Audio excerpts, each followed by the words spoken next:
Welcome to American Education FM, everybody. I'm Dr. Sean Brooks.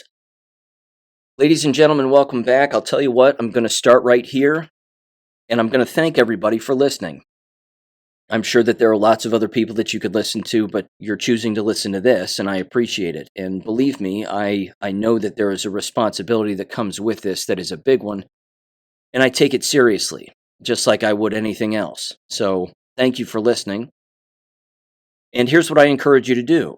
If you're listening to this, or you're listening to this for the first time, or you, again, are new to the show, or what have you, again, thank you for listening. But I'm going to go down some rabbit holes here. And a great deal of these dives I do on my own, and then a great deal of these dives I communicate with other people, and other people send me things, and I take a look at what they send and consider it, and I try to put it in a particular order to make it somewhat digestible. But I guarantee that throughout the course of this episode, and certainly at the end, I'm going to provide you a great deal of food for thought to basically understand that not only are we at war, but there's way more going on than what's ever going to be explained to us, even though a great deal is being explained to us all of the time. It's just a matter of where we look and where we go for this kind of information, and what we consider and what we believe to be rational or irrational, or a number of other things. I'm also going to be bringing up a great deal of Q posts, and if this is something that you're unfamiliar with or you disregard, then you have a choice to make. You can either turn this episode off, or you can continue to listen and perhaps learn something about what is arguably the largest positive deprogramming psychological operation that has been given to us by good people to deprogram human beings all over the world, to get them to understand the real world that we live in and how evil it is. Now, I'm going to link these websites to Q posts in the description below in case you've never read them or you're unfamiliar with them. It's worth reading. And anybody who criticizes these Q posts is usually someone who has never read them. It's usually someone who never paid attention to it as it was happening. Or it's somebody who did read them and only took it at face value to not understand that there might even be more going on within those Q posts that is a big deal. Again, I can't explain everything, but I do know that coincidences do not exist. There is no such thing. And as it was stated in the Q post numerous times, how many more times before it's mathematically impossible that particular things happen a particular way at a particular time? So I'm also going to, of course, spend the vast majority of this episode talking about the Trump assassination attempt. Again, we are at war. This is a war. This is a war that's been going on since the founding of our country, and even before then. It continues to this day, and it isn't stopping. But there are good things that are always happening all of the time, and these have to be pointed out. And there are excellent things that are on the horizon here. I have no doubt about that. I'm a very optimistic person. I try not to blackpill, but I also, again, stretch as many particular options and scenarios as I can think of, just to give everybody some food for thought on particular things. So, I thought for a while, where should I start with this particular episode? Because I have a great deal of things to read and a few things to play and a couple of scenarios. Here's what I'm going to do first. I'm going to start here with this piece of audio that I want you to listen to. This was from 3 months ago. And this was on the YouTube channel of a pastor, Steve Cincalati, if I'm saying that right. And he's joined by a couple of individuals who claim to be, I wouldn't say prophets, but they're individuals, again, who have a relationship with God, and they listen to him, and God tells them particular things. And I just want you to listen to what one of these individuals by the name of Brandon Biggs says. Again, this is on YouTube. You can look this up yourself. It was titled Three Prophets Explain 3 American Solar Eclipses. April 8th sign, and this is, again, the guests here were a Brandon Biggs and an Amanda Grace. But the voice you're going to hear right now is Brandon Biggs. And I want you to listen to what he says. He said this on this show 3 months ago. So give this a listen in 3, 2, 1. Bringing back America. Because the Lord told me, he said, I am not done with America. Amen. He said, there's going to be a new wave of patriotism coming out. And that's whenever I saw Trump and I saw a red wave coming out of Michigan. And then I saw Oklahoma and there was embers of people and they were all on they had torches all throughout Oklahoma and they were raising up these torches that looked like fire. And they were bringing forth a new patriotism upon the nation. And it was being birthed and it just kept spreading like fire all throughout America, all throughout. And I saw Trump rising up. And then I saw an attempt on his life. This bullet flew by his ear and it came so close to his head that it busted his eardrum. And I saw he fell to his knees during this time frame and he started worshiping the Lord. He got radically born again during this time frame. I'm talking, people say he's saved now, but he becomes really on fire for Jesus for what I saw coming. And then I saw people interceding when I saw him winning the presidency through great the Lord showed me it would go clear into the summer. Great persecution would come on him through the judges and through the law and all these people trying to sue him and all this stuff. But there would be a stop to it, and there things would start to break free come toward the fall. And then I saw him winning the election through the Patriots coming out and voting, and then there will be a great economy crash. Yeah. I saw they had a great economy plan, a crash, worse than the Great Depression. And the Lord warned me about this. It would be a great dark time. But I saw paddles coming upon America's soil like a shocking of the soil. And I saw Donald Trump praying in the office of the Oval Office. And he was weeping before the Lord with his hands on his head like this, but he was weeping. And there was ministers and people. I don't know if they were senators or Congress people or whatever. I just saw them pacing and back and forth inside of the White House. And sorry, what is the White House? But it's the Oval Office. Yeah. And they were interceding all inside there. And I could feel the presence of the Lord so strong on this. And then I could see that darkness that was the heaviness upon America with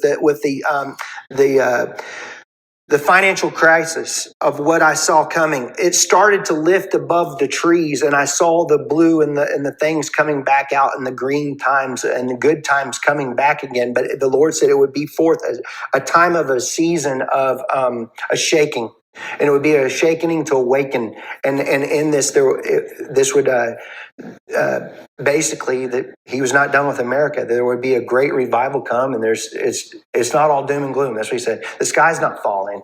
There's a time of, it's like people would say, this is judgment. And the Lord said, do not call this judgment. It's not my judgment. It's a correction. There's a correction coming. And that was from 3 months ago. So again, if you're a godless monster and you don't want to believe that, and what he said, specifically predicting the specificity of the assassination attempt on Trump, then, this is not the show for you. You need to go, I don't know, go watch The View. Something along those lines, because that's more on your wavelength. If you want to keep going with this, just keep listening. Okay, so first of all, there are numerous posts, of course, that are going on regarding the assassination attempt. Lots of audio to play, lots of different people with lots of different takes. Let me play this audio because this guy's making the rounds. He was being interviewed by BBC. And this is the guy who's wearing the Trump hat with the fake red hair. There's no way it's his hair. Anyway, he's making observations as to what was going on the grounds with trying to warn police about what was happening and where the shooter was and trying to get their attention and trying to get the attention of Secret Service and a number of other things. So again, I'm going to play his audio right now as he's talking with the BBC on the exact same day right here in 3, 2, 1. And listen to the rally, right? We couldn't see him, but we could hear him. So we walked up, and probably 5 to 7 minutes of Trump speaking. I'm estimating here. I have no idea, But we noticed the guy crawling, bear crawling up the roof of the building. beside us, 50 feet away from us. So we're standing there, we're pointing at the guy crawling up the roof. And he had a gun, right? He had a rifle. A rifle. We could clearly see him with a rifle. Absolutely. We're pointing at him. The police are down there running around on the ground. We're like, hey, man, there's a guy on the roof with a rifle. And the police were like, huh, what? Like they didn't know what was going on. We're like, hey, right here on the roof. We can see him from right here. We see him. He's crawling. And next thing you know, I'm thinking to myself, why is Trump still speaking? Why have they not pulled him off the stage? I'm standing there pointing at him for, 2 or 3 minutes. Secret Service is looking at us from the top of the barn. I'm pointing at that roof, just standing there like this. And next thing you know, 5 shots ring out. So you're certain the shots came from that guy on the roof? 100%. 100%. And he was up there for a couple of minutes. He was up there. You saw him up there for a couple of minutes. Absolutely. At least 3 to 4 minutes. And you were telling the police? We were telling the police. We were pointing at him for the Secret Service, who were looking at us from the top of the barn. They were looking at us the whole time when we were standing by that tree. Could they see binoculars? Could they see him? Probably not, because the roof, the way the slope went, he was behind where they could see. But why is there not Secret Service on all of these roofs here? This is not a big place. Did you see, obviously everyone, when the shooting started, everyone was very panicked. Did you see what happened to him at all? Oh, yeah, they blew his head off. Okay, sorry. Secret Service blew his head off. Okay, just be careful because we don't quite know who's watching, but you're pretty sure they shot the guy? Absolutely, 100%. Okay. Yep. You saw that happen? Yep. Okay. Yep. And did you see them go up to him afterwards, or? They crawled up on the roof. They had their guns pointed at him, make sure he was dead. He was dead. And that was it. It was over. Okay, now I want to focus in on a timeline here that someone put together and put on greatawakening.win, which is another website I recommend people check out.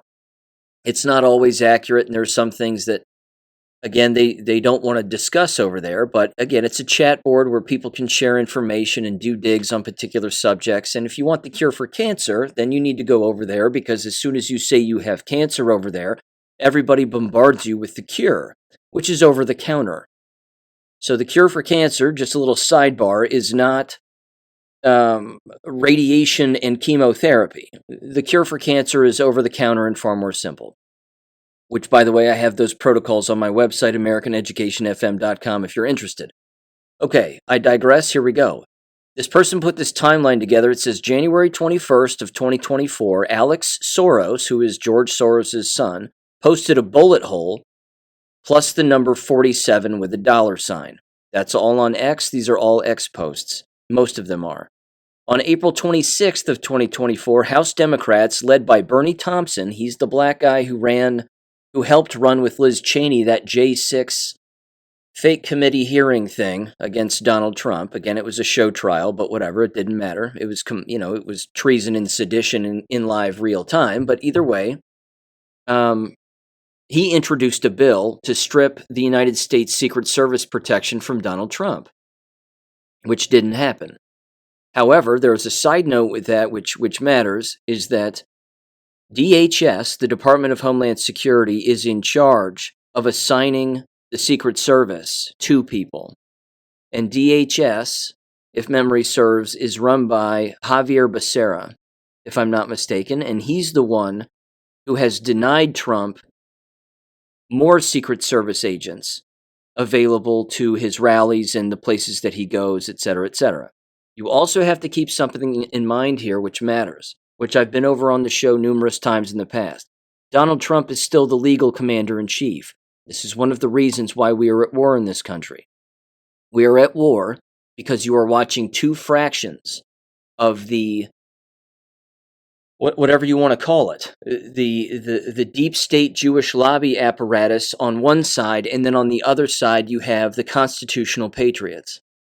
And they are constantly at war. Well, when Donald Trump, in my opinion, when he was president of the United States before January 6th or on January 6th, as he was still the president in 2021, he signed the Insurrection Act, thereby handing things over to the military and numerous other responsibilities. The larger point is that all of this, including with the Q drops, but certainly after 2020, It's all been a giant sting operation to get these people.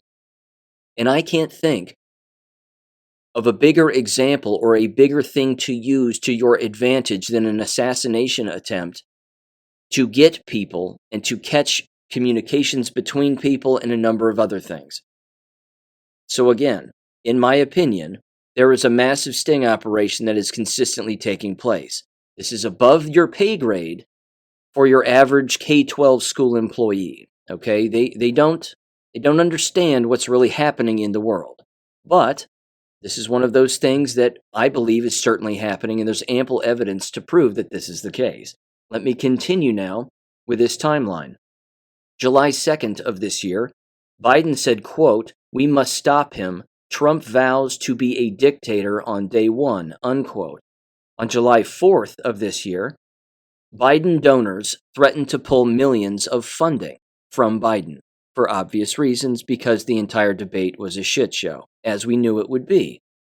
July 12th, Biden tells donors, quote, "We have to put a bullseye on Trump."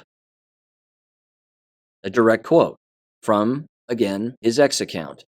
July 13th, Biden donors freeze funding regarding, again, all of his money. July 13th of 2024 this year, Biden said, quote, "I want to ban assault weapons and require universal background checks. Trump promised the NRA he'd do nothing about guns, and he means it," unquote. And then Biden also said, Joe Biden told donors that, quote, "It's time to put Trump in the bullseye." I already said that. And that's exactly, of course, what happened on July 13th with the assassination attempt. And then there was this post and this reminder from, again, a Q drop, where an individual basically stated that when Joe Biden said we have to put Trump in the crosshairs, that all of this rhetoric, all of this violent rhetoric that you consistently hear from the left on a constant basis, and yes, we engage in it too, but as we always say, we want these individuals to hang for treason and sedition, because that's the penalty for treason and sedition. So anyway, it led directly to Q Post 3638, which was on December 2nd of 2019, where Q posted the following. They posted a screenshot of 18 U.S. Code Chapter 115, which is treason, sedition, and subversive activities. And here's what they wrote. They said, 18 U.S. Code subsection 2385, advocating overthrow of government.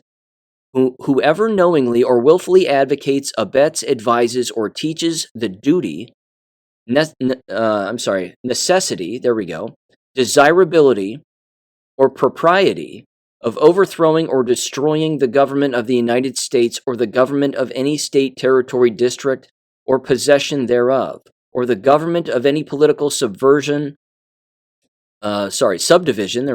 therein, by force or violence, or by the assassination of any officer of any such government, or whoever with the intent to cause the overthrow or destruction of any such government prints, publishes, edits, issues, circulates, sells, distributes, or publicly displays any written or printed matter advocating, advising, or teaching the duty, necessity, desirability, or propriety of overthrowing or destroying any government in the United States by force or violence, or attempts to do so, or whoever organizes or helps or attempts to organize any society, group, or assembly of persons who teach, advocate, or encourage the overthrow or destruction of any such government by force or violence, or becomes or is a member of, or affiliates with, any such society, group, or assembly of persons knowing the purposes thereof, shall be fined under this title or imprisoned not more than 20 years, or both,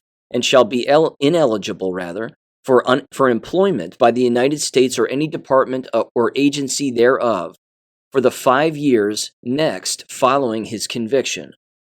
If 2 or more persons conspire to commit any offense named in this section, each shall be fined under this title or imprisoned not more than 20 years, or both, and shall be ineligible for employment by the United States or any department or agency thereof for the 5 years next to Next, following his conviction. And then it wraps up and says, as used in this section, the terms organizes, quote unquote, and organize with respect to any society, group, or assembly of persons include the recruiting of new members, the forming of new units, and the regrouping or expansion of existing clubs, classes, and other units of such society, group, or assembly of persons, unquote. That was 4 years ago. Again, on Q Post 3638. That's what Joe Biden has done. That's what Antifa is. That's what Black Lives Matter is. And that, of course, is exactly what every politician has engaged in when it comes to our country being invaded by illegals, right down to city council members wherever you live. They've all broken the law. This law. All of them. They have to be rounded up and done away with.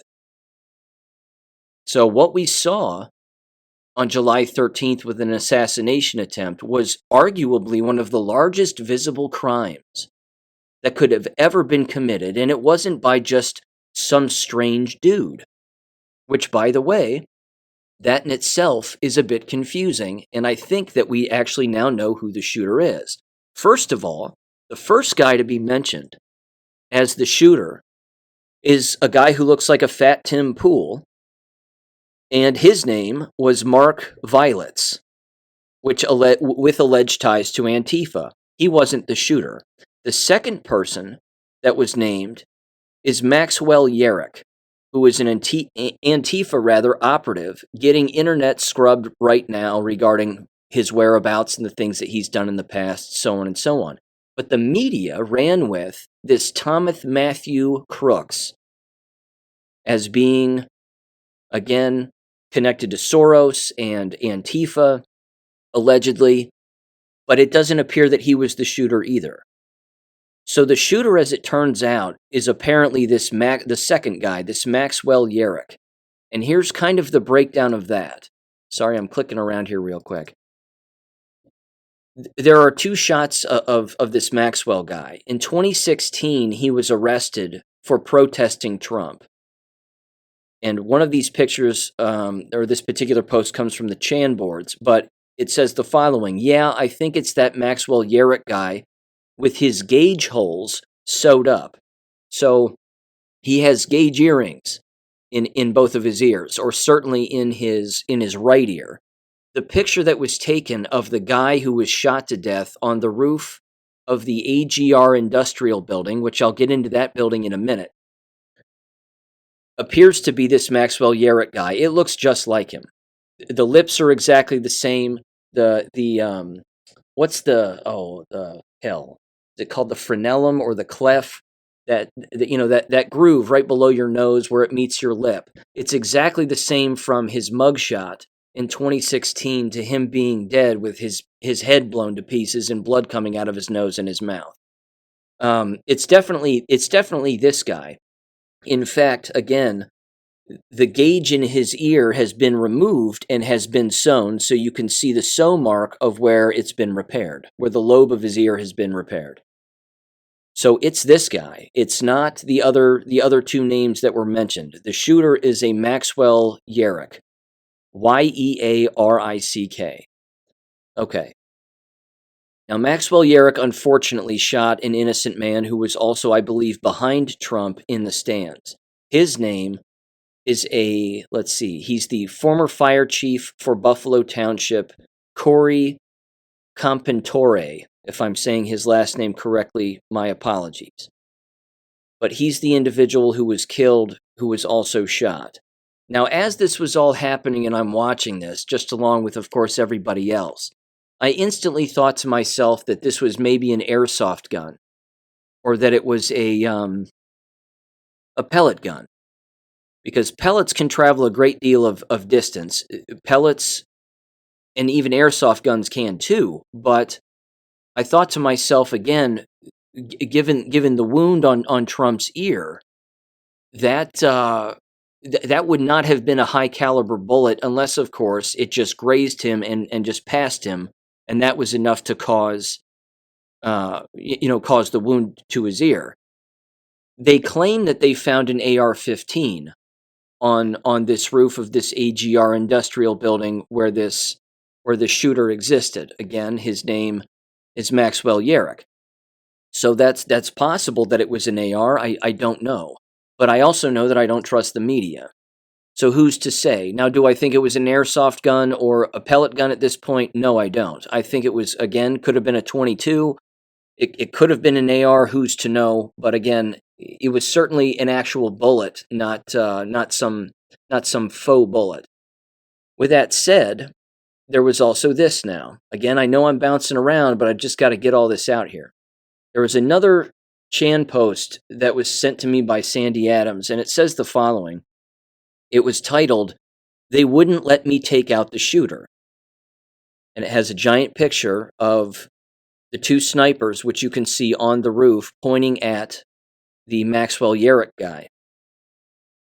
And again, one of them is closer to the stage than the other guy, but either way, he says the following. He says, "My name is Jonathan Willis. I'm the officer in the famous photo of the two snipers on the roof at Trump's rally. I came here to inform the public that I had the assassin in my sights for at least 3 minutes. But the head of the Secret Service refused to give the order to take out the perp. 100%, the top brass prevented me from killing the assassin before he took the shots at President Trump."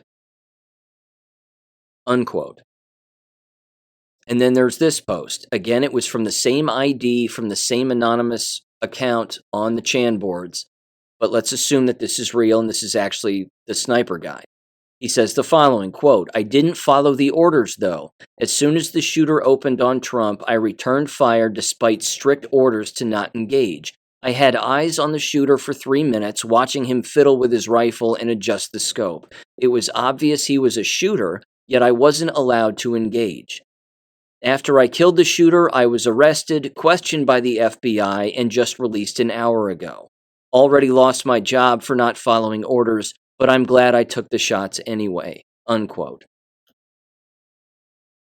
Again, mainstream media is not going to tell you that. Let's assume it's real, because what the mainstream media tells us typically is not.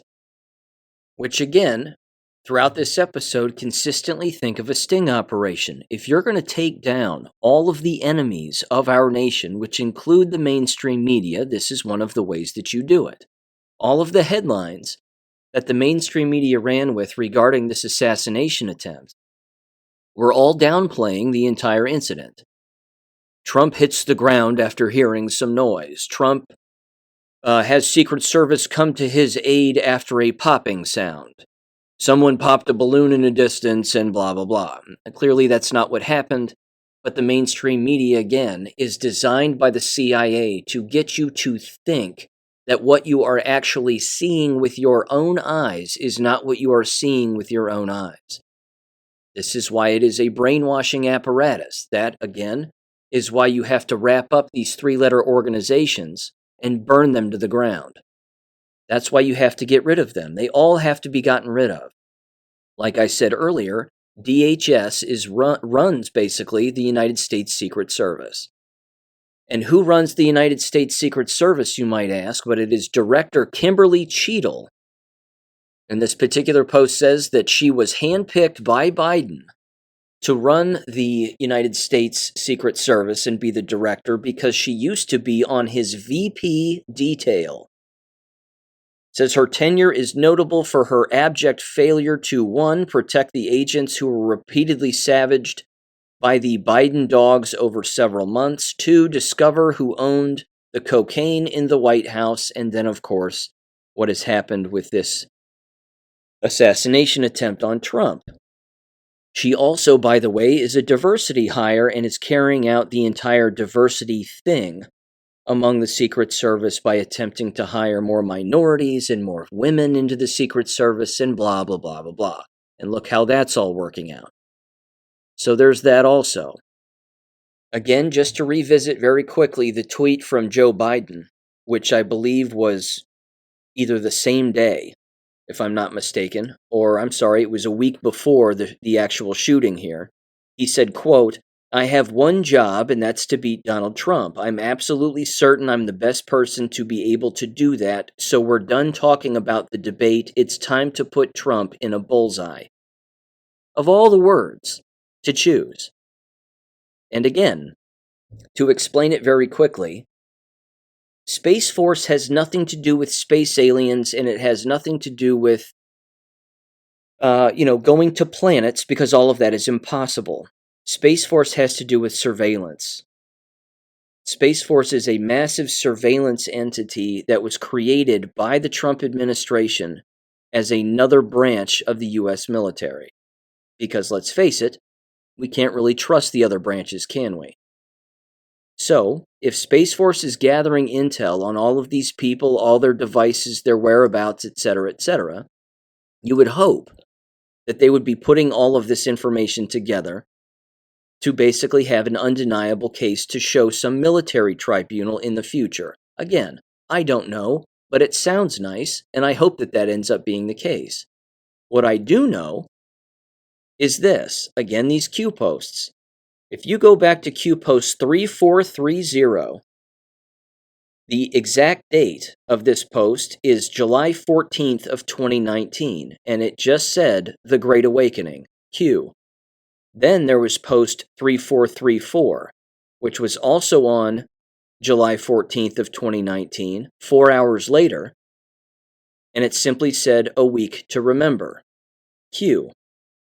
And then there was post 572, which was on January 21st of 2018, and it said The Shot Heard Around the World, The Great Awakening, A Week to Remember, Q. Again, I don't claim to know all the ins and outs of these posts, and I don't claim to know who's ultimately responsible for these posts. Do I believe that Trump was actually shot at? Yes. Do I believe that the shooter, that I've identified him accurately and other people have on the internet? Yes. Do I believe it's the person that the media is telling is the shooter? No, I don't. I believe that it is this person because this person has direct ties to Antifa and 1,000 other things and has been arrested before. The old, as far as the FBI is concerned, that old saying of they were on our radar kind of thing. Now there's this. I decided to go down this rabbit hole very quickly because I was curious as to the property that all of this was on and what was taking place on the actual property. The property itself sits on a patch of grass in Butler, Pennsylvania that is called the Butler Farm Show. And I had Jesse James look this up, which was great, which, by the way, I'll mention it hopefully at the end of the episode if I can remember. I'm going to be on Jesse James's show with he and Outcast on Monday night, so bounce over to the Dangerous Info podcast with Jesse James on Rumble, and I'm sure we'll be talking about a great deal of this along with other things, but there you go. Looking forward to that without a doubt. But he sent me the title of the land, and then you can see the building where the shooter existed. The building where the shooter took the shot is called IGR International Inc. And it's a substantial warehouse. And apparently, this particular, let me mention some specifics here. The address is 615 Whitestown Road, Meridian, Pennsylvania, 16001. Phone number 724-482-2163. Again, this was the building where the shooter climbed up a ladder, which there are ample pictures of that also exist on my Gab account. They climbed up a ladder in between these two buildings and then scaled the building, and then there you have it, which of course begs the question, how did they get the ladder and what are they doing on the property? And of course, who let them on the property? So again, I just did a small little search as to the actual company itself. IGR International is a manufacturer, and it is based again in Meridian, Pennsylvania. And it says that it is a manufacturer that was established in 1927 to service the glass industry and also specializes in manufacturing quality assurance solutions for global bottle manufacturers. Now, again, as a company and being on X and having an X account, you would think that they would be rather active on social media, even with, again, a bottle making company. They're not, as it turns out. They have an X account with only 80 followers and they're following 29 people. They joined on November of 2016, and their last post, most recent post, was September 14th of 2022. So again, they're not active on social media in the slightest. If you attempt to get on their website, which is agrintl.com,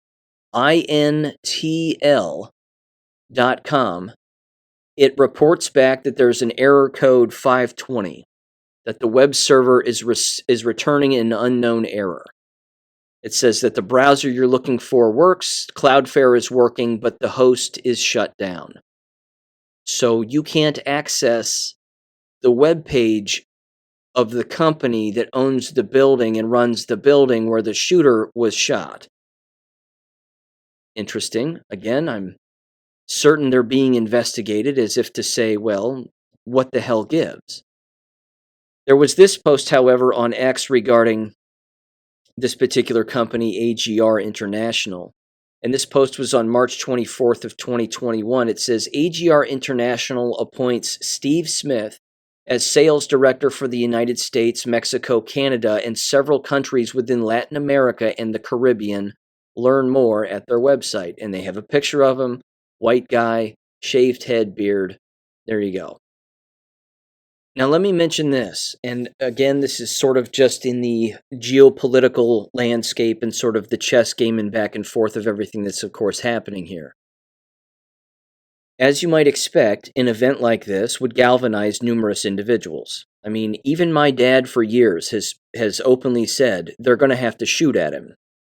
They're going to have to shoot at him. They're going to have to do something. And they already have, to some extent. When he was in office, and you can see this in the Q posts because it's discussed, they've attempted to kill him before, including shooting a rocket at him as he's in Air Force One. That was never reported in any mainstream media outlet whatsoever. Not once. This very famous picture of a rocket coming out of the water or out of some location, could have been a submarine, something else, shooting toward what was allegedly Air Force One with the president on it. So this is a very real thing.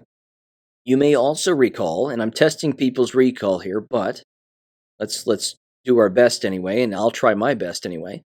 You may recall that when he was visiting Scotland, and I believe it was on his own golf course, when he was the president, there was a guy in a paraglider who was coasting around as they were entering the clubhouse or a building on that golf course.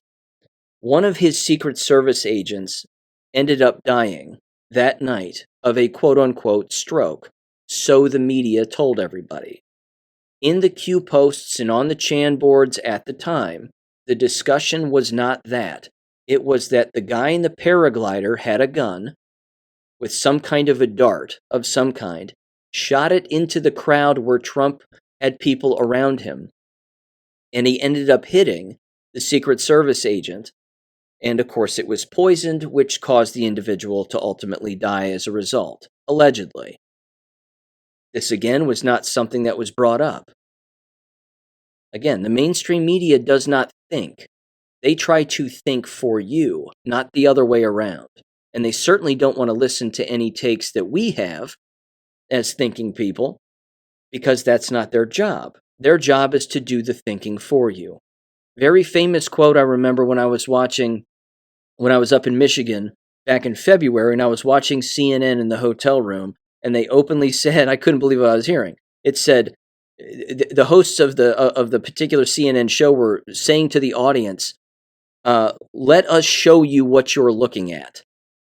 Let us tell you what you're looking at. And again, I thought to myself, of course you would say that. You're CIA. You have to do the thinking for us. So again, this is a constant. This is not going away. Here's another post. This again was from the Black Congressman, Democrat Benny G. Thompson, regarding again all of this and the liberal response to this event. He said, quote, "There is no room in American democracy for political violence. I am grateful for law enforcement's fast response to this incident. I am glad the former president is safe, and my thoughts and prayers go out to everyone involved." And then the readers added context at the end of his post, and it said the following: Benny Thompson proposed legislation that would authorize removal of Secret Service protection from former presidents, quote, "upon sentencing following conviction for a federal or state offense that is punishable for a term of imprisonment of at least 1 year," unquote. And then wouldn't you know it, but Benny Thompson's aide, one of his aides, apparently said, quote, "don't miss next time," in a particular post. And then it was deleted.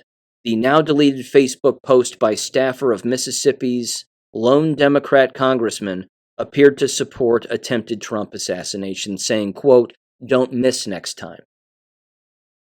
Again, very quickly, and I apologize for bouncing around, but the Gateway Pundit gets lots of things wrong all of the time, in particular when it comes to shootings, and they got this one wrong also. Their headline at the very top on the left-hand side of the page says, "Failed Trump assassin was a registered Republican but donated to Democrat organizations. And they're running with the name of Thomas Matthew Crooks, who it says registered Republican and blah, blah, blah. This is not the shooter. This is not the guy. You would think that in a moment like this, everybody would do their best to get the correct shooter name. We have a picture of the dead guy's face. We have a picture of the alive guy's face. They're the same person, with the gauge earring removed and the sew job to fix his lobe corrected. But they're not running with this photograph. Roger Stone is running with the photograph. He knows who it is, and I don't necessarily trust Roger Stone, but he knows who it is. And again, it's about using your own eyes. It's about looking at a picture of the guy, looking at the details of a person's face. It's called clues, investigating, looking at things, not just hearing someone's voice and going, well, what they said's true. Again, if you don't believe me, you can look this information up yourself.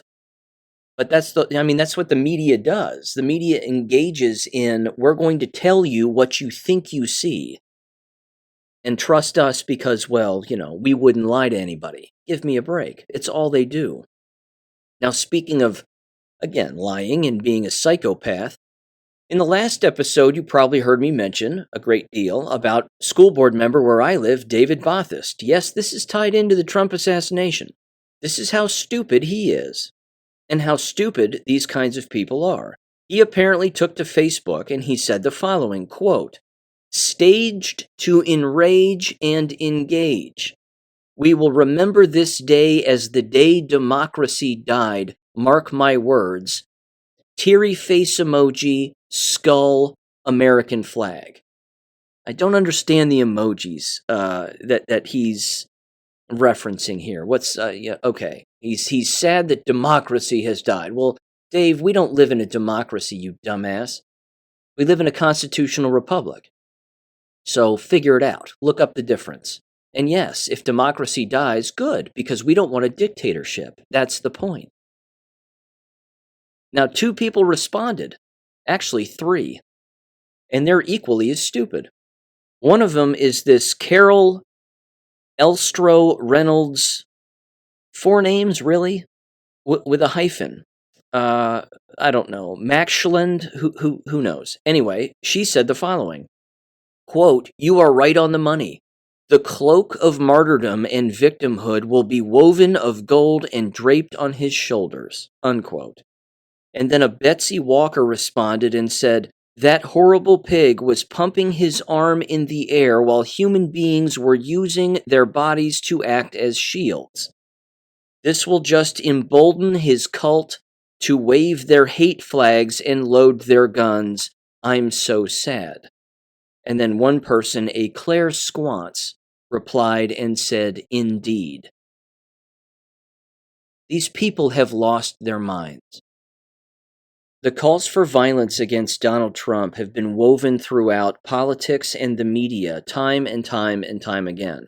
I've played all those compilation clips, endless compilation clips on the war videos. You've seen them on social media. I'll put more in the next war video. This is what has happened here. This is what's gone on. See, we want a constitutional republic restored in our country. That's what we're interested in. Now, yes, back in the day we used to tar and feather. Why not? But that's also why they wrote it out of the Constitution, because it was cruel and unusual punishment. It was brought over from, of course, England and all of that stuff and blah, blah, blah. A good old tarring and feathering wouldn't hurt us, would it? But either way, we need law and order here. That's what we need. But this was a deep state hit. This was an organized hit. You have endless three-letter agencies that were all wrapped up in this. The FBI, the CIA, Department of Homeland Security, local police, who's to say, who's to know? Of course, they all take a back seat to the United States Secret Service. The U.S. Secret Service runs point on all of this. But as everyone has said, and I'll say it again, why on earth would you leave the rooftop of a building not 100 yards away, wide open, for someone to get on it and take a shot? Why would you do that? Unless it was staged, unless it was an inside job to purposefully take a hit. Again, no one's talking about what I just said regarding the name of the building and the business and the people who run it. Did this shooter work there? Was he an employee? Again, you would think that Secret Service, as it's been said by numerous professionals already on TV and every other platform, I'm sure, they've all said this was a catastrophic breakdown. Dan Bongino has said it, a bunch of people. You have to go through these buildings and empty them. Of all people, lock the windows and the doors. You empty them when they are around someone like Donald Trump or a political figure like him, and you clear these buildings out and you empty them. You get all the cars off of the parking lot. Again, was the parking lot full of cars? By that IGR International building of that parking lot? It's possible. Doesn't seem like the time to have business that day, does it? But again, this was an inside job. There's no way around it. So no, we can't trust the FBI to do some investigation. As Thomas Massey even said, this is the same FBI that raided Mar-a-Lago. It's the same FBI that's locked up J6 people. Allegedly. I mean, it's the same FBI that wants people dead and lies through their teeth. Traffics guns, drugs, and humans, and children. Same FBI, but this is the one that everybody's just supposed to trust. Come on. No. Again, more liberal outrage. This comes from, let's see, Representative Stephen Woodrow, Democrat of Colorado's 2nd District, made a post stating that no one should have sympathy for President Trump likening him to the devil after he was shot. And he posted this on X because he's a dumbass. He said, quote, "The last thing America needed was sympathy for the devil, but here we are." These people are unhinged. They're pedophiles. It's that simple. These people are pedophiles. That's why they behave the way that they do. That's why they're degenerates. That's why they have no moral compass or ethics, because they have none. Now, see, again, if such a thing were to happen to Joe Biden, for example, which is a scenario still, I mean, let's play this scenario out just, theoretically. And let's critically think about this. You have a known leftist who's not who the Gateway Pundit says and who the mainstream media is running with. They're getting the name of the shooter wrong. You would think that that would be the only thing they'd have to get right. But they're getting that wrong. So, they have an alleged leftist taking a shot at Donald Trump, attempting to kill him. He killed one individual, unfortunately. Wounded others, unfortunately. Along with Donald Trump, of course. But now what you have is you have a scenario where the deep state, quote unquote, could actually take out Joe Biden and blame it on us. Because they have a history, don't they, of dressing up their own in MAGA gear and then pulling a gun out and pulling the trigger. You talk about an opportunity to get rid of Joe Biden and take him off the stage permanently. That would be how it would get done. Again, remember the letter that Joe Biden wrote on July 8th.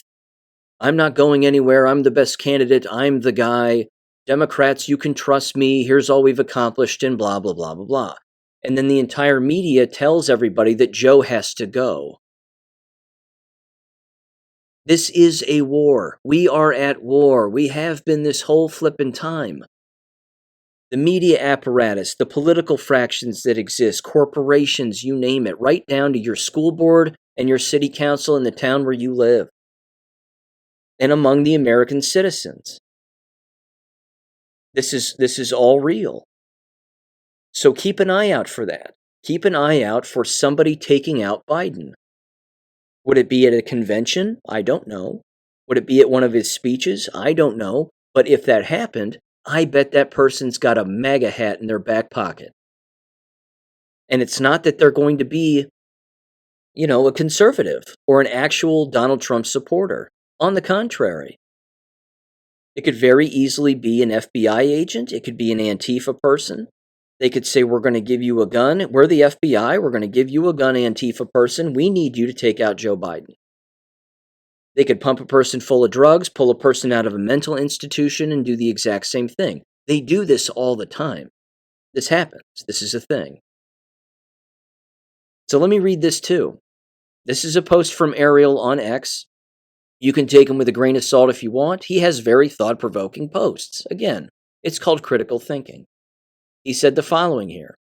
And this post was again on, it was on July 14th at 8:32 a.m. He said, question, now that Donald Trump knows the danger he is in, do you think he will pick a vice president who is oblivious to the risk at restoring the new republic? Who doesn't understand the weight that comes with the law and order required to put those away who have broken every crime known to man to ensure you do not make it to the new world?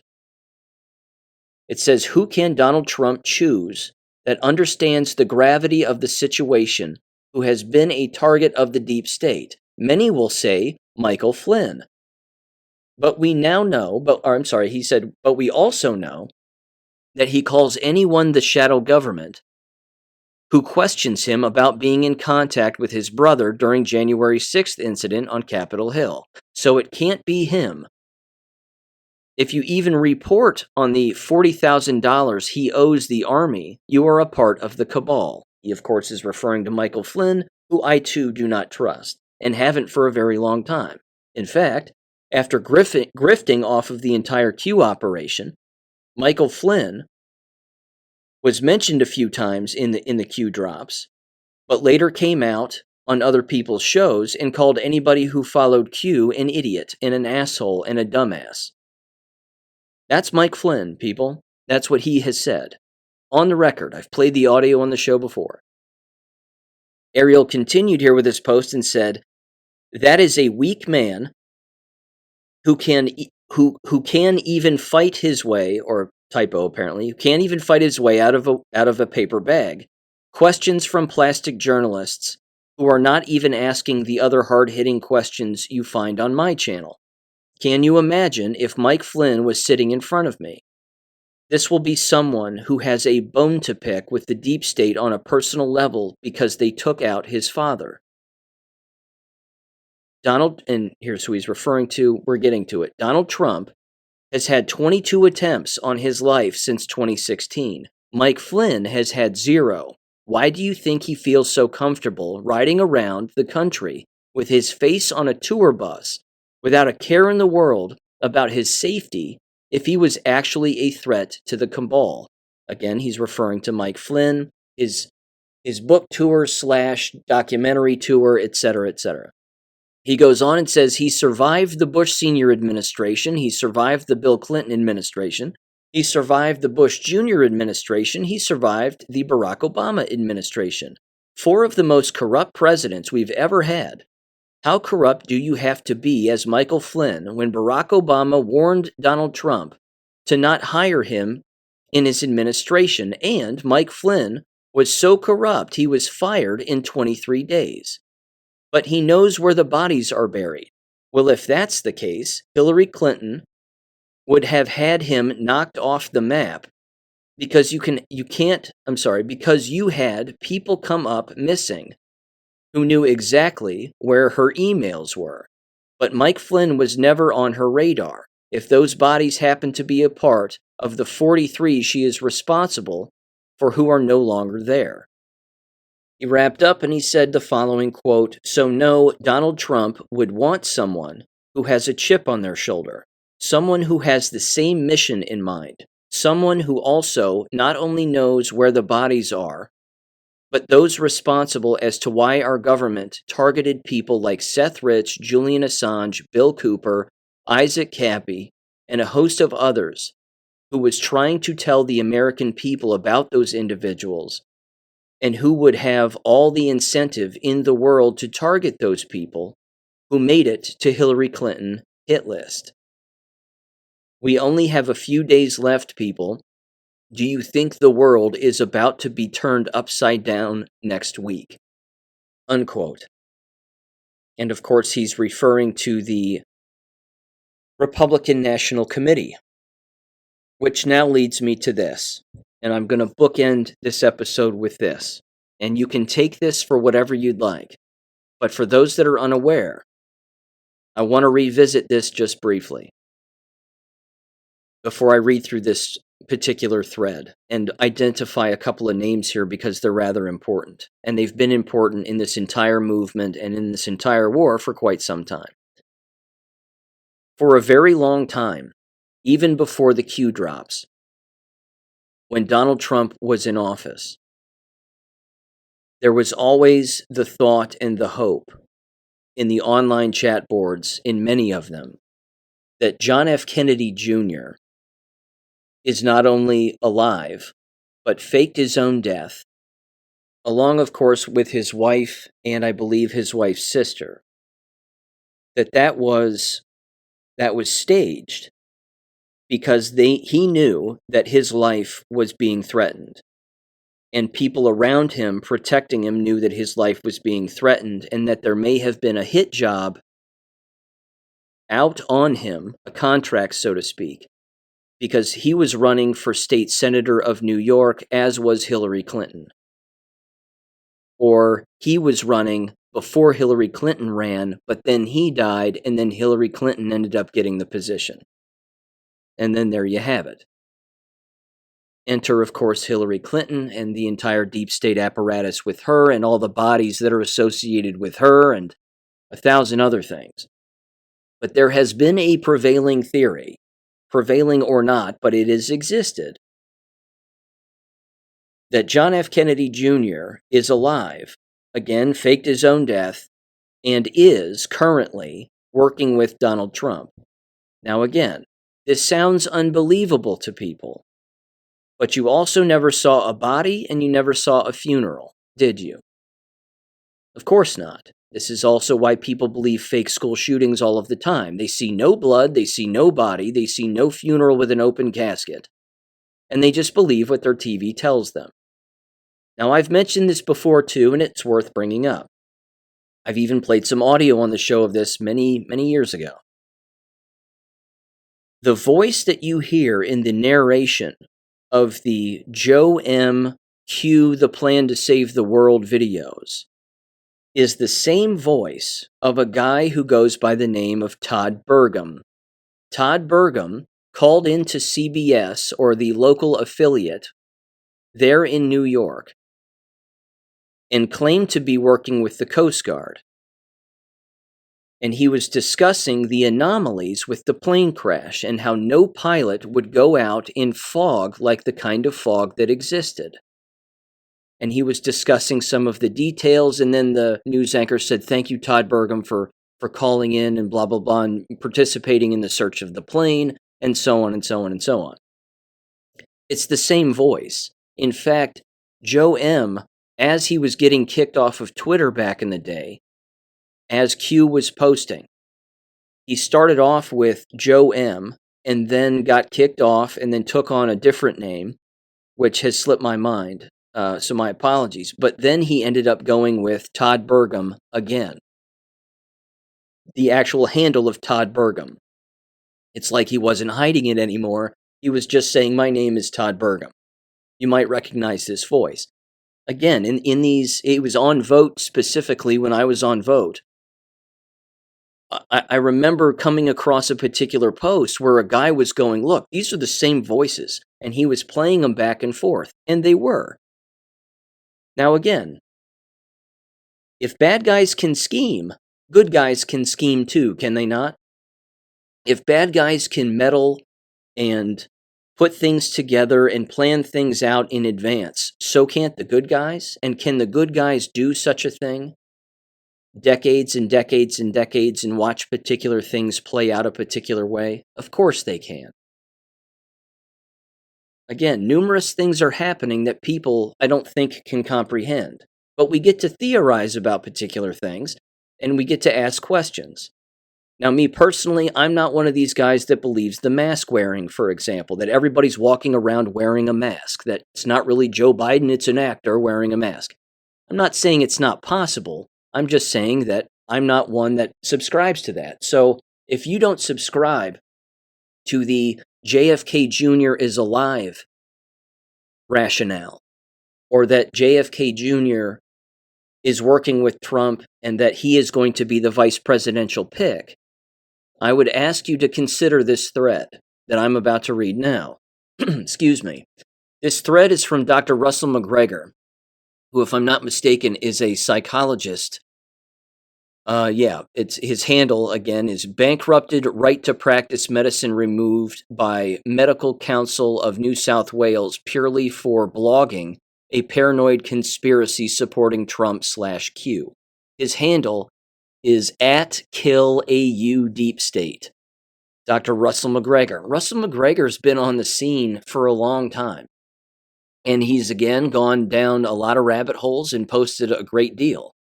And certainly did back on Vote and, again, throughout Twitter, and was deleted and came back and was on Gab and so on and so on. So here's a thread that he put together on July 13th, that evening of the shooting. He said the following: Decode. Given the attempted assassination of President Trump, this may be the most cherished and important of all the Q proofs. Quick thread. He said, we need healing and unity more than ever. There is one person who can provide it. He said, here is Q post 3456. It says, if you look closely enough, you might see. Post 3456 was on July 18th of 2019. The timestamp was 18:50:35, and it was a picture of a watch. And the watch has a date on it, which I can't see, so my apologies, but the time on the watch is approximately 4:50. And then there is a file name under the watch, like a JPEG identification number, which it's a massive series of numbers and letters. And then the Q post simply said, worth remembering, Q. Russell McGregor's next post said, see what? He said, it is not so much the numbers on the watch which may prove relevant in the future, but the fine detail. I have boxed in red the stringer that Q is showing us and the date in yellow. Again, the date is 7/18 of 2019. That's when the convention is taking place. And then the stringer, which again is the file name for the picture that was uploaded, is rather long. He goes on, he says, as the old Anons know, all stringers must be inserted into Google Books. Let's go. So he gets on Google Books, he puts it in the search bar, the entire stringer before it says .jpeg. He hits return and a book pops up. The book is titled Sometimes You See It Coming, a novel written by Kevin Baker. It says, can you see it coming? He then says, Q has specifically pointed us to a novel about a man who isn't supposed to exist anymore. It says, which young boy, this is another post from McGregor below it in the same thread, he says, which young boy was a New York Mets fan? he posts a picture of JFK from a website titled The Life of JFK, and he's sitting next to Willie Mays, as Willie Mays is older and in a Mets uniform. He says, Junior loved baseball.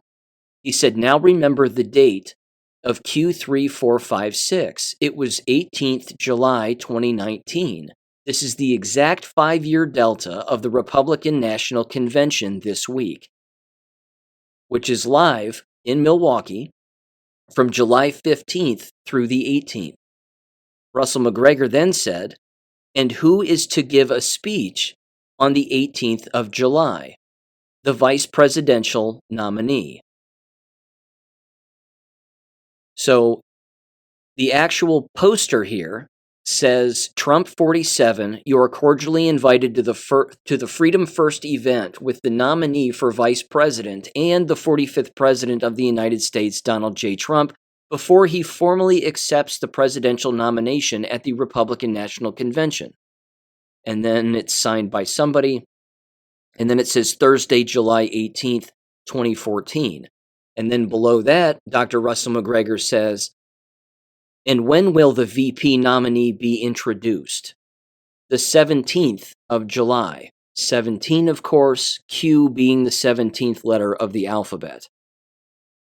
And then the poster associated with this says, Trump 47, you are cordially invited to the Strength in Unity reception with the nominee for vice president at the Republican National Convention, Wednesday, July 17th, 2024. Russell McGregor goes on and says, there is that number again, 17. Again, being the 17th letter of the alphabet with Q, and then, of course, the date. It says, so what did Q tell us less than a week ago? It says the 5-year delta tells us of an incoming public return. So on this particular Q post, which was 3355, July 8th of 2019, Q said, the time has come to re-enter the public domain. Now, again, was he referring to themselves as an operation at that particular time because they had gone a certain amount of time without posting, or is it related to JFK Jr.? I don't know. But it's interesting, and that's why I'm bringing it up. It says, who could be a member of the Q team? And then he posts a picture of JFK Jr. It says, for completeness, I will show you Q post 2611. However, please understand that there are multiple posts referencing that disinformation is necessary, quote unquote, which is exactly what a lot of Q posts said. Some of them did. It says, similarly, in a legal sense, Junior would not exist, as witness protection and an identity change would have occurred. So post 2611 on December 12th of 2018, this was when Q was having a Q&A with people on the Chan boards, and it was being posted to all of the apps for all of us to read. Q was asked, quote, is JFK Jr. alive? Q reposted, no. And replied, no. And then Russell McGregor goes on. It says, as we know, there have been numerous pointers over the years toward Junior. However, this Patriot would also be a super result, and he's pointing to Flynn, or Mike Flynn's brother, which is not true at all. So that's certainly false. Now, I'll say this too. There are numerous individuals who have given lectures who have openly stated that John F. Kennedy Jr. is in fact alive and that he travels with Trump and has traveled with him. And there are pictures that exist that you can see online that show a person who looks kind of like him. Again, I don't know if this is real or it's not. I think it's interesting, which is why I'm bringing it up. So you can criticize it all you'd like, but it's interesting. I will remind you of one particular thing which did happen. When Trump was president, they took whatever the helicopter name is that Trump would fly in. My apologies for forgetting the name, but they took that helicopter up to the top of Mount Rushmore, and they landed it up there. And on the top of Mount Rushmore, a picture was taken by Trump's photographer of a man standing on top of George Washington's head with his arms stretched out in the air. I remember that photograph. And I remember people saying online that that was John F. Kennedy Jr. Now, again, you can take that with a grain of salt all you'd like. I find it interesting. Again, I remember seeing the photograph. I believe the photographer's name was Gene Ho, an Asian guy. He has a book out too, of course, showing lots of different pictures that he took of Trump, and he openly talked about this also. But again, he's ignored. I mean, no one would listen to him, and certainly the mainstream media wouldn't pick up on any of that, and why would they? I believe there's even a guy by the name of David Straight, although I think I'm getting his name wrong. And like I said, he's given a bunch of lectures on a number of different things, and he's openly stated the exact same thing, that John F. Kennedy Jr. is alive, and that he is working with Trump, and that he is the legal vice president of the Republic of America, or the Republic of the United States, something along those lines. Again, here's the question. If you fast forward to the actual convention, when was the last time a vice presidential nominee was not known at the time of the actual convention? See, when Donald Trump and Mike Pence, or Mike Pence was selected for Donald Trump, or however that worked out, which that's probably how it worked out back in 2016, the announcement was not made for the first time at the convention, and certainly not at some ceremony. That was not the case. In fact, the constant dialogue back and forth, which is why I enjoy qualitative reasoning and analysis, is because you get to listen to some of the inconsistencies in what people say and then ask questions as to why they're being inconsistent.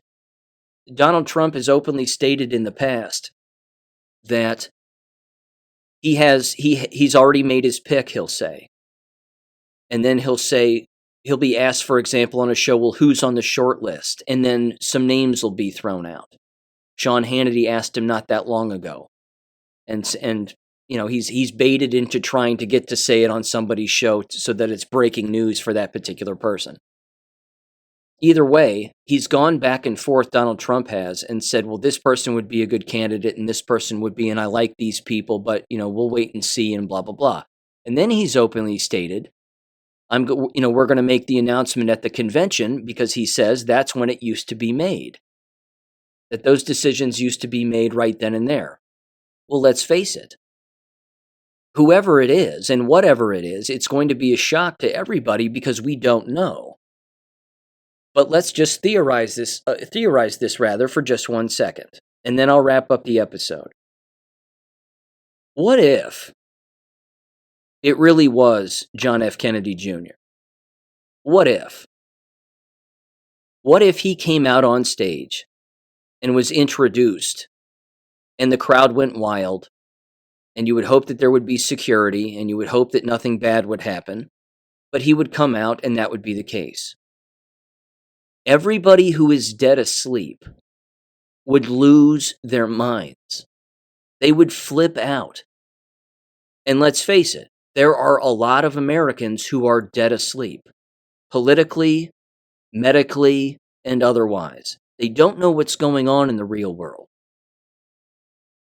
So a guy that they think died in 1999, when I graduated high school, is in fact alive and steps out on a stage and accepts the nomination for Vice President of the United States. What would that do to people? In my opinion, such a move like that would humble everybody who's dead asleep, but it would also humble us and satisfy us because, again, we theorize about things. We look things up. We ask questions. And there's the other segment of society that never does that. They're brainwashed. They were born into this matrix like we all were. The only difference is some of us woke up from it a long time ago. And some people are still waking up. But what this would do is immediately delegitimize the media, delegitimize the deep state, delegitimize politicians. It would make all politicians and all the political back and forths 100% irrelevant. And like I said, think of your own family members. Think of them. Think of your neighbors. They would instantly start talking with you again. They would instantly ask you a question. Are you seeing this? Do you believe this? Is this real? And then what would you get to say? Hopefully you would be a little bit polite, because it would be easy to say, we tried to effing tell you these kinds of things years ago and you ignored us. However, we could look at them if such a thing actually took place, and we could say, we tried to tell you. We tried to tell you this years ago, and you pushed us away, and you didn't listen to us. And we've been trying to tell you a number of things that are really happening, and you keep ignoring us. So you have a choice to make now. You can start asking us questions about what really goes on in the world, or you can go back to sleep. My recommendation, of course, is that you stay awake now, and that you continue to learn about what you've done to yourselves in the real world that we live in, and understand that you've been lied to and misled, and that there are endless things happening in the world, both at face value and behind the scenes, that are beyond many people's comprehension, but we're trying to comprehend things. And that's not a bad thing. So, again, is that going to happen with a VP pick? I don't know. But I think it would be really effing cool if it did. That's all. I think it would be really, really cool. It would be satisfying for those of us that have been in this war and paid attention to this for a very long time. But it would also do a great service to all Americans and show them at face value, in the blink of an eye, like a mallet on the head and a dump of cold water right in their face, that we all don't have it figured out. So stop walking around acting like you've got it all figured out. I certainly don't. That's why I like to think. And I just happen to share what I think on this show, and thank you again for listening. But that would be really flippin' cool if that were to actually take place. Because as Ariel said, whoever it is, it has to be somebody who is willing to understand that we are at war, and that this is a war. Because that's exactly what this is. And people are dying all of the time. And we all know this. And we've all seen this and experienced this. So I don't know what's going to happen, but my faith is in God. He's got this one. That assassination attempt was divine intervention, the way that it avoided him. Unfortunately, it took the life of another and wounded another, outside of Trump, from what I hear. But either way, we got to move forward here. Because this is the moment, and these are the times when the enemy is going to continue to ramp up what they're ramping up. So with that said, I will be on the Dangerous Info podcast with Jesse James live video platform on Rumble on Monday night. I believe at 7:30, 8 o'clock, somewhere in there. My apologies on the actual time. I believe his show starts at 7. And there you have it, ladies and gentlemen. Thank you for listening as always. And I will catch you on his show first on Monday night, and then I'll be back on Wednesday. Peace. Thank you for listening to American Education FM. Make sure and check out AmericanEducationFM.com for more information.